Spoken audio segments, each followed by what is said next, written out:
Welcome, everyone. This episode of Shirley Talk. I'm Mike Mulroney. I'm Kelly Duckworth. Kelly, we do this every time. Are you in the medical field at all? Doctor? Nope.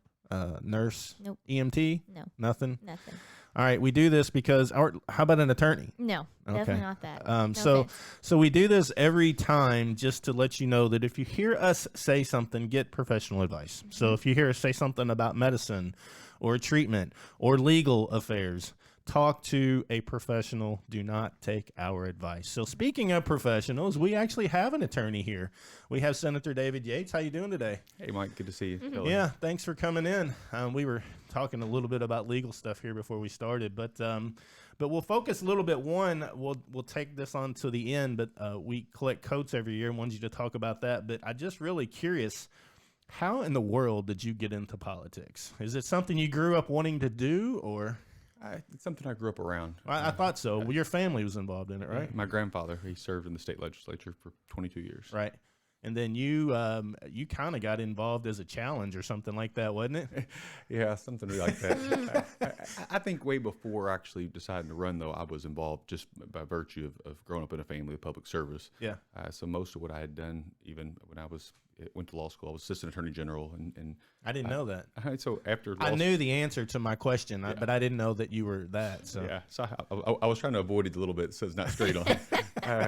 But no, I think I had gotten brought in out of law school. I worked in the Commonwealth Attorney's Office, and then I was assistant AG, and so I did special prosecutions throughout the Commonwealth. But also, I worked in some different blue ribbon commissions and helped write some of the legislation regarding sex offender registration and things good. like that. We needed that. Yes, we did. It was a tough battle. Yeah. But it kind of gave me the taste of what you could actually do with legislation. You actually changed the game. Yeah. And so I knew the importance of our legislature, obviously by growing up, but also knew that I could make a bigger impact.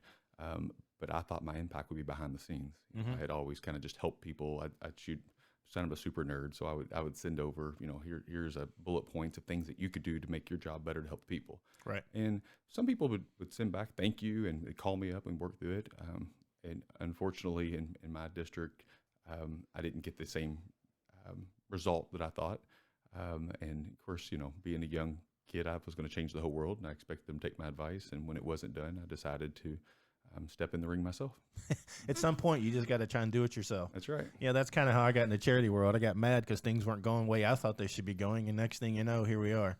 But yeah, so you're one of the good guys. You've got a really good reputation because so many politicians seem like they're in it for the wrong reasons. And you and I've talked about a lot of topics in the world, and I know which way you swing on a lot of occasions, but it's reasonable. You listening to conversation with you, it's reasonable conversation versus sometimes you just get somebody's personal opinion and it doesn't make any sense. So. No, it's dangerous whenever people put in political service, start advocating for their own personal preferences, as opposed to being issue specific, listening to the constituents, and constantly learning and changing. I mean, as the world changes, as issue changes, that we have to be able to navigate. If you're running a business, you would do the same thing. There's too many fans, too many political fans. Yeah. That's this party or that party, as opposed to specific issues that have to deal with your local community, your state, and your constituents. And ultimately, my job is to serve the constituents who elected me to make sure that I leave the Commonwealth a better place. Yeah, because you see so many people that get into it for the wrong reasons. I'm sick of this. I'm going to get in politics, and I'm going to make sure that it's changed. And they go in there and they vote. They don't vote for what their constituents would like. They just do it for personal gain, I guess. So. Sure, and it's dangerous. I've learned, sometimes constituents say, David, you need to vote for this on this issue. You need to vote for this.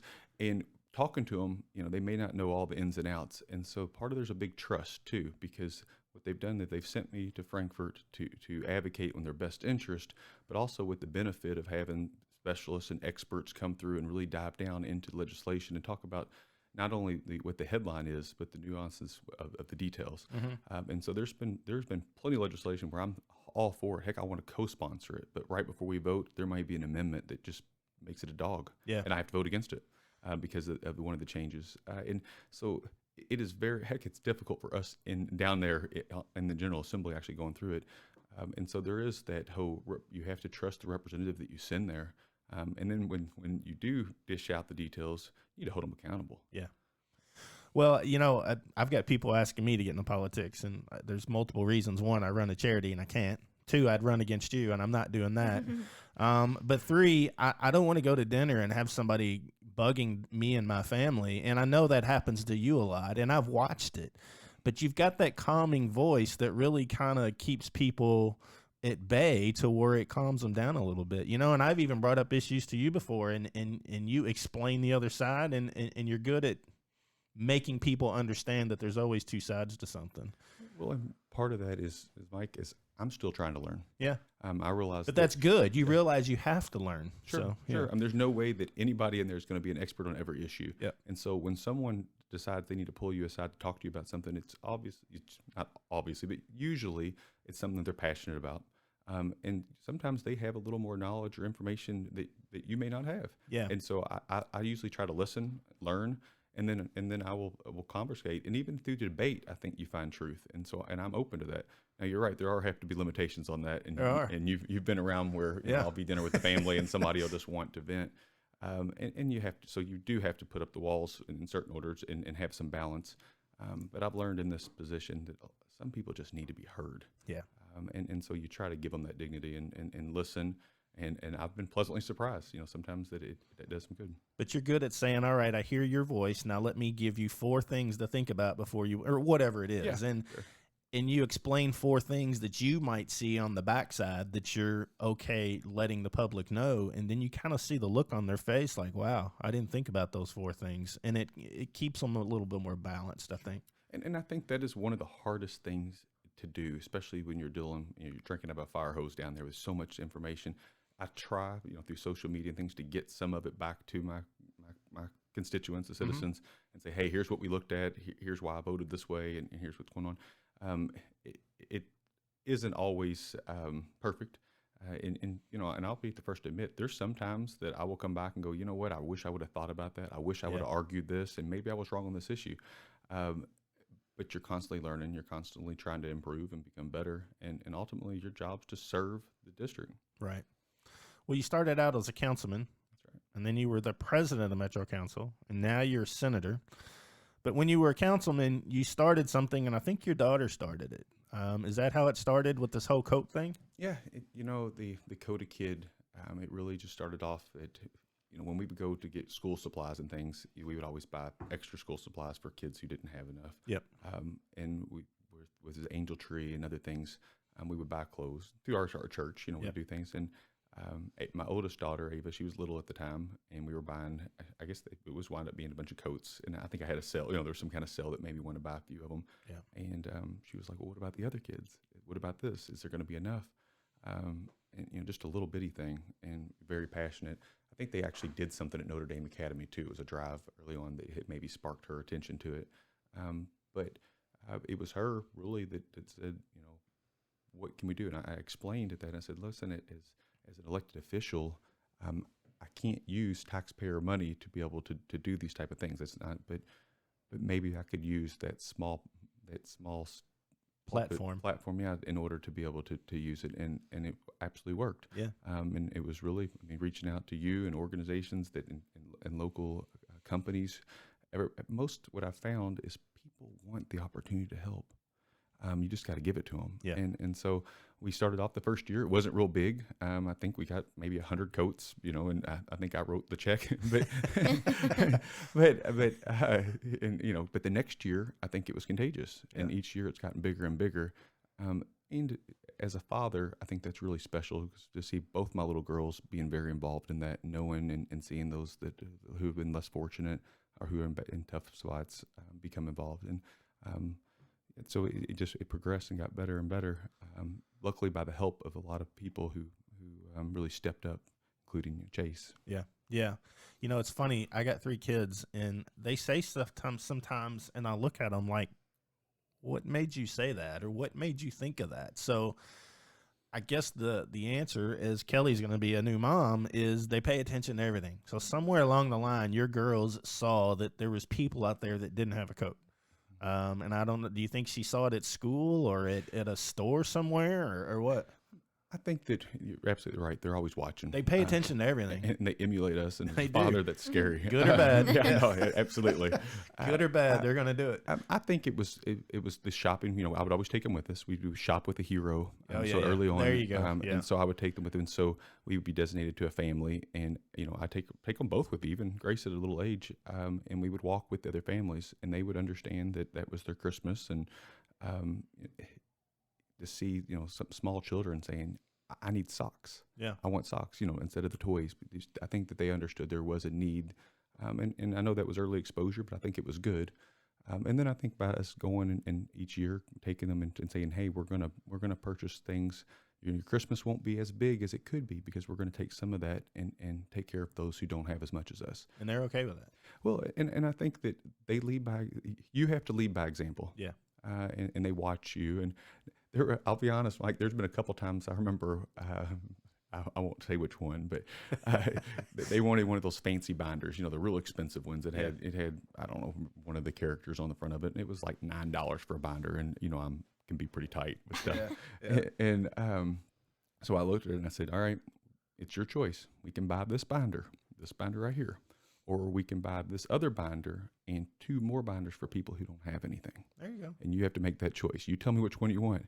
She sat down in the aisle, Indian style, and looked at that binder. It was one of those, as a father, sweating the choice. I was like, oh boy, come on. What is she going to do? And she chose to make sure that other people had the binders. And that was one of those proud dad moments. And I felt like, you know, I do a lot of things wrong, but I was doing something right. Yeah, that's pretty cool to see the light bulb go on in their head.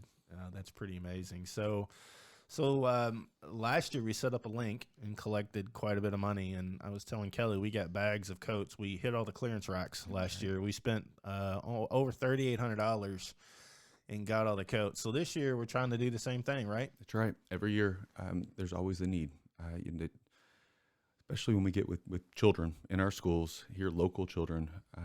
That's what I was going to ask. So where do the coats go? So you see the coat drives and the giveaways and things, and I think, you know, that's great. You give people the opportunity to give, and even with the, you know, some of the programs I've been involved in, unfortunately, sometimes you get the greedy who will take advantage of those assets that are going to the needy. Yeah. And they would get just, you know, we have nice coats, sometimes North Face and all these, like, well, we get new coats. They're not used. Brand new coats, nice coats. Yep. And what I was worried is that some things they were taken by people who didn't need them as much as others. Yep. So we tried to do it different, and we work with the individual teachers like your wife and counselors and principals and resource officers and people with 55 Degrees Now Evolve and try to say, all right, that child really needs it. They need a pair of socks, they need a pair of gloves, and they need a coat. And they make sure they discreetly get those coats to them. So it's not a big, you know, because we know children can be mean. Yeah. And you want to make sure that they not only build a relationship with their counselor, their teacher, their resource officer, whoever that is, by giving them something they can be proud of, by just showing them a little bit of love and compassion and getting it to them. But you do it in a way that the other kids don't know. Yeah. And it works. And they've already, so you know that we've already had some volunteers who were recipients of the coats that when we first started, who have come back or given back and buying coats for these other kids who need it. Wow, I didn't know that. Yeah, it's I did some work with a school downtown through the company I work for, and I volunteered for a lot, and we ran the Christmas program, and I would sit with the counselor. My point with this is these counselors and these folks in the schools know who need it. Yes. I would sit there with her. You met Ann. You met Annie that time, and she's like a mother figure to me. But I'd sit in her office, she'd say, "See that little girl right there? She came into school the other day. She's wore the same pants for the 2 weeks. Luckily, we've got a closet with pants, and we were able to give her a pair. See that young man over there? He had an incident last night where he was scared to death, and this morning he came in and wet himself, and luckily we had pants and underwear to give him, or socks. And it's absolutely horrible, the situation some of these kids in. So getting a coat to these people in these schools that know these kids' situations is like, I mean, it's pure boots on the ground with being able to do that. So we know that when you're giving, you're not just giving for the sake of giving. Yep. You're giving because you're going to impact a child's life and a child that really needs it. And I think that's a huge win. And we know that some of it will go to the closed closet for that particular purpose. Mm-hmm. But when there's a counselor that's got 4 or 5 kids that they say, I can change I can maybe even change their life Yeah. by just showing a kid who has no one else, nothing else, a little bit of love, compassion, and hope. It's more than just a coat. It is something that's theirs, that has been given to them, that they can be proud of, that's new. I mean, some of these kids have always had hand-me-down everything. Oh, yeah. And beaten up things, and they sometimes can be the product of a bullying and abuse and everything else through there. But for the counselors, and that's the I get back thank yous and things, and I can't take credit for this. This is a group effort for so many people.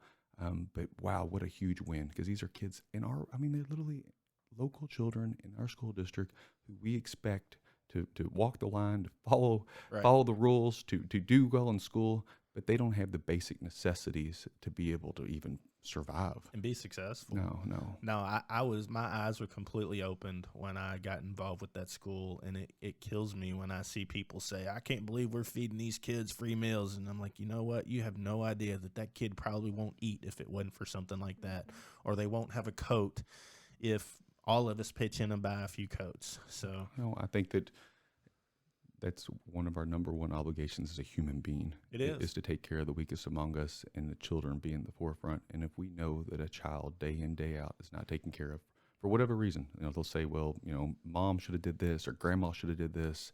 Well, for whatever, this baby is suffering. Yeah. And we have the opportunity to step in, and we're not, we don't change everything. But right now around the holidays, we get them a little bit of love, compassion, and really the necessities, so they don't freeze if they're sitting at the bus stop sometimes for an hour or so on both ways. Yeah. Well, and I think you've said this before, but how do you expect them to grow up into nice adults and good, successful citizens if you don't start young? Yeah. If these kids, like we said at the beginning, all kids pay attention to everything around them. Our kids watch what we do, but you're right. And they'll remember that. I know of a person now, it's a restaurant owner that gives back to a community ministry because he was a recipient of that community ministry when he was a kid. And that's pretty cool. So Ava, obviously it started with her. Yep. You had the platform to help kickstart it. You reached out to a lot of organizations like us and everybody, then we all helped out. So you used to have a young man that worked for you, Chase, and his family still participates in this thing. And so now it's called the Chase Gavin Coat Kid, I think is what it is. Is that right? Yeah. Chase, working in my office, they had a huge heart. Yeah. I know, Kelly, you went to school with Chase at Barnsley. And, I didn't know that. Yeah. Wow. And just a good person. And he worked hard in a lot of things in the office, but he loved where we could use that platform to help those that are struggling. Good. And the Coda Kid was a big part of his job. He would, reach out to different community leaders, and he worked through you guys and different organizations, asking them to, hey, would you please donate? And here's why. And he had a really strong, good story that really brought people in. Mm-hmm. He had been through a lot as a child. And been incredibly successful through high school, and great athlete, standout athlete, and done well in college, and was working in my office, and just the future was just so bright for Chase, and he put a lot of time and energy into it. And so now that he's no longer with us, we want his name and legacy to live on through a project that he was so proud of and made such a huge difference in others' lives. And his family's been instrumental. And like you said, we raised quite a bit of money already, and you were able to purchase the coats. And thank you so much for taking the time. I mean, this would never have been possible without Shirley's Way. I mean, it started off just looking for the 501c3 arm, but it's so much that it is the glue that puts so much of it together. And our local community is so much better off because Shirley's Way exists. And so when we talk about why we started this, I think about me and you at church, you talking about why you started Shirley's Way. Yeah. And I think it's the idea that you're going to do something positive. You're going to do something. So you just partner up with other people who care, and it gets bigger and better. Well, as bad as social media is, it can have its negative impacts, but it can also be positive. So after today, we'll see if we can get this podcast out maybe next week so we can get the word out, but we're going to start sharing the link. So it's chasegavincoatakid.org or .com, and you can make a donation. And last year we collected, I think, $3,870 in some of our folks, Mary and Kelly. They went out last year, hit every clearance rack. I said buy every coat on every clearance rack. So we got brand new coats that were $45, $50 for like $15, $19.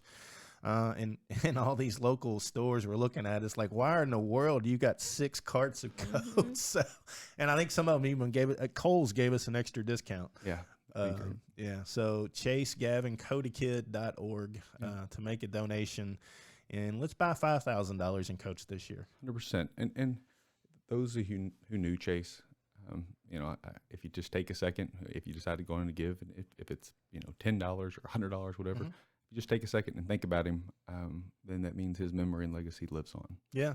And then even if you didn't know Chase, if you could just know what he was fighting for, then that means that those good deeds continue on. Yeah. And so I think that's to me, that's important. I think it's important to his family. Yeah. Keep his heart alive. That's right. He really wanted to take this and run with it. So we'll keep it under his name.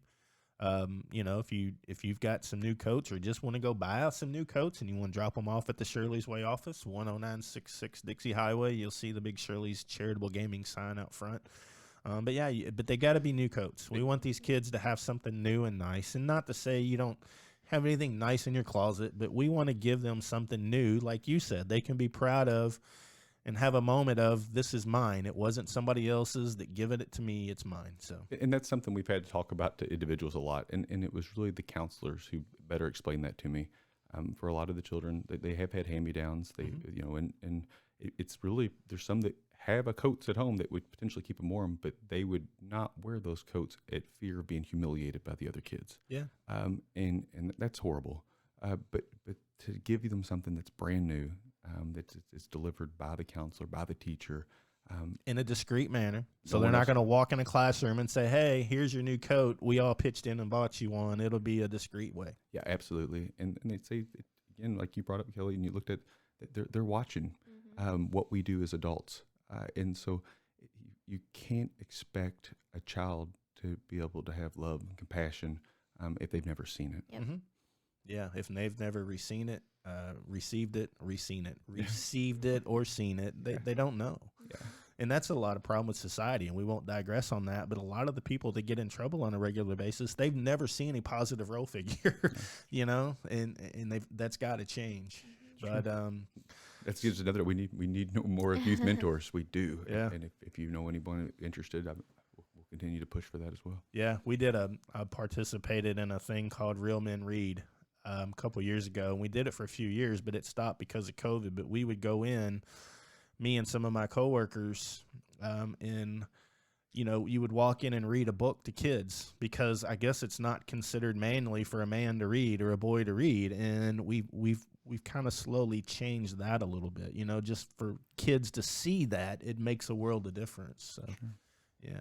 Well, thanks for coming in, Mr. Senator Yates, and always glad to have you. And, maybe we'll get some counselors in here one day to talk about kids, because this Shirley's Way podcast, it's leaning towards cancer, but we've also switched and do positive stories that goes on in the community. So that'd be great. Maybe we can get one down here and talk about that kind of stuff. Sure. And you talk about a double hit. I mean, we've seen that cancer hurts. I mean, it really affects just about every one of our families in some way. It does. Whether it's distance, but a family struggling with poverty, and especially the children, it's devastating. Yeah. Thank you so much for what you do every day. Well, I'll make this promise. We've talked about it. We're slowly morphing into different things in the community, and if we raise more money, I promise you, we're going to try and help take care of some of these kids. So, kids and families and everything else. So, perfect.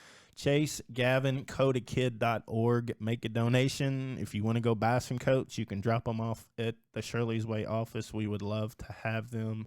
And Kelly, outside of Chase Gavin Coatakid, Shirley's Way, how can they help us? Sure. I don't know when this will be aired, but if it's not 2022 yet, and you want to make an end of the year donation, you can go to beginning of the year donation. Yeah, whatever. We're happy with whatever. Shirley'sWay.org. Go on there, become a $10 monthly donor or more. We would appreciate that too. And we would love to have you as a donor. Yeah, we got some partners, small business partners and sponsors. We call them partners because they're friends, not just sponsors. But they've stepped up, and a lot of them are doing $100 a month and $200 a month, which is pretty incredible. So individuals, $10 a month, just about everybody can do that. And then businesses, if you really want to participate, we drag our sponsors around everywhere with us and make sure we mention them and give them kudos. So, again, a lot of businesses are doing $100 and $200 a month. So please think about that. We'd love to have you as a sponsor, partner, friend, and we'll see you next episode. See ya.